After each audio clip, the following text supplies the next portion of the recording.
look at the first, the earlier Orleans albums, and it's like John, Hall and Hall, Hall and Hall, all the way through, and then you've got your name on one or two Right. of them, and you're on one Okay, or two later of them. on, later on, yeah. Later on. And That's- then as the third one hits, then we've got more of your things on there. Was that a point of contention? Yes.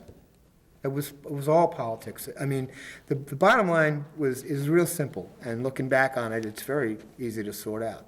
John and his ex-wife, Johanna Hall, were extremely prolific writers, and they were good writers.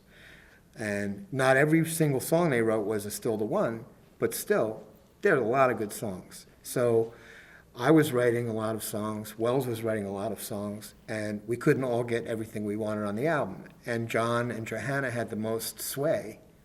And so that's kind of just how it panned out. And the reason that I had more stuff on the Forever album, When Love Takes Time, was because John was out of the band at that point. So there was just more room for other people.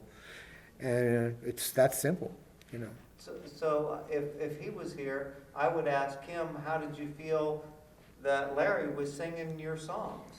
I mean, that is the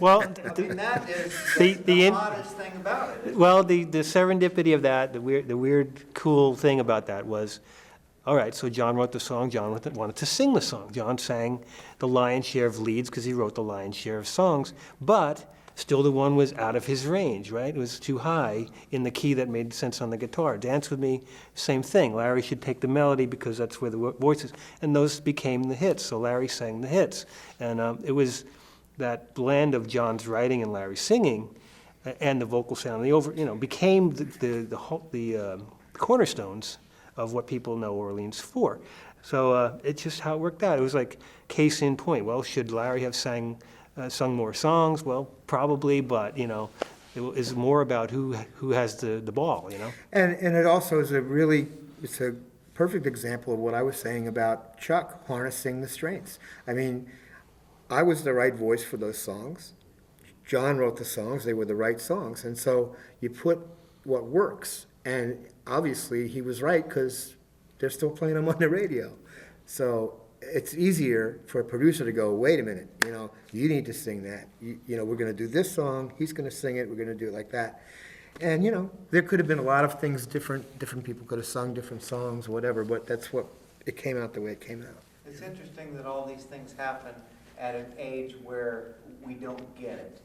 You're Yeah. kids, and it's Yeah, like, well, it's all about me. That's why youth is wasted on the young, That's why they say that. Well, we blew up in '77. We walked away, John walked away from the band, and there was a lot of reasons that came out like 20 years later, the why, but according to different people's perspectives. But at the crest of the wave, post Still the One, at the height of our thing, it just self-destructed. And John was gone for 7 years while we persisted and kind of went up and down, up and down. And then we reconvened, Larry, John, and I.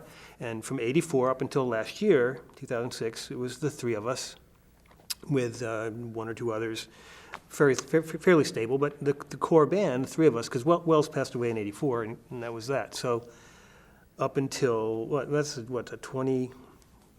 22-year stretch or something. But we never regained the momentum or the notoriety or what we might have become had we stayed together. We just were too immature, like young bulls in a china shop. And you can't recapture that. I mean, you can't. We're really grateful that we're able to work these days based on the hits that we had and the continuing fan base, but there's no telling what might have been, and we can't go back.